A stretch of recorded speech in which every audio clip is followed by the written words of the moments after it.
हावड़ा नगर पालिका क्षेत्र में खराब पानी के चलते जॉन्डिस से पीड़ित एक युवती की मौत। आप सबका स्वागत है न्यूज़ लाइन कोलकाता में। हावड़ा नगर पालिका के वार्ड नंबर 39 में जॉन्डिस से पीड़ित एक युवती की आज मौत हो गई। हावड़ा नगर पालिका क्षेत्र में प्रभावित कई लोगों को अभी भी इस दूषित पानी से मुक्ति नहीं मिली है और जिसके चलते आज एक युवती को अपनी जान गंवानी पड़ी। उसके बावजूद हावड़ा नगर निगम के मुख्य प्रशासक को अभी भी होश नहीं आए।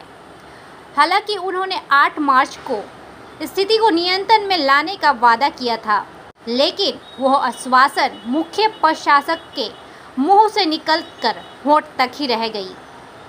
14 वर्षीय सामंत की मौत के बाद हावड़ा नगर पालिका के 49 नंबर वार्ड के किसान क्षेत्र इलाका के लोग आतंक में जी रहे हैं।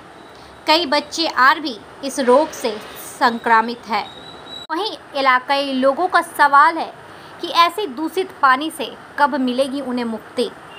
আমরা শুনেছি যখন থেকে যে জন্ডিস হয়েছে আমাদের টিম তো ওখানে গেছে, হেলথের টিম গেছে, প্লাস আমাদের যারা জলের ওখানে যে আমাদের ইঞ্জিনিয়াররা আধিকারিকরা তারাও ওখানে গিয়ে কাজ করেছেন এবং করবেন। এবং এছাড়া আমরা বাড়ি বাড়ি ওখানে হ্যালোজেন ট্যাবলেটস কিছু দেওয়ার অলরেডি করেছি। এছাড়াও আমরা যেহেতু এই জায়গাটায় হঠাৎ করে একটা লোকালাইজড এরিয়াতে হচ্ছে জিনিসটা, তো আমরা ওখানে আজ থেকে আমরা একটা মেডিকেল ক্যাম্প ওখানে অ্যারেঞ্জ করছি সাধারণ মানুষের জন্য, যাতে তারা সেখানে এসে সেই স্বাস্থ্য পরিষেবা পেতে পারে। একটা লোকাল মেডিকেল ক্যাম্প করছি।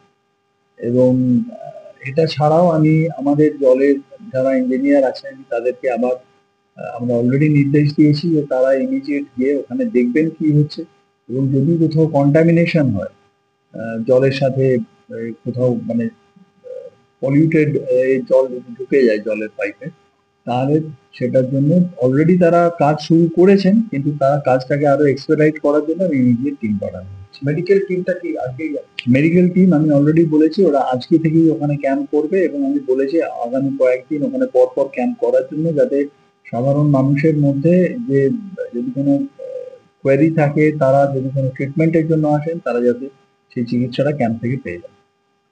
এখানে যখন ব্যাপার হয়ে গেছে, একটুখানি বৃষ্টি হলেই ড্রেন শীতকালেও পুরো একদম লেভেল হয়ে থাকে, একটুখানি বৃষ্টি হলেই সঙ্গে সঙ্গে জল ভর্তি হয়ে যায়, গোটা বাড়িতে জল ঢুকে যায়। হ্যাঁ, এইগুলো আমাদের একটু সমস্যার সমাধান করলে ভালো হয়। এগুলো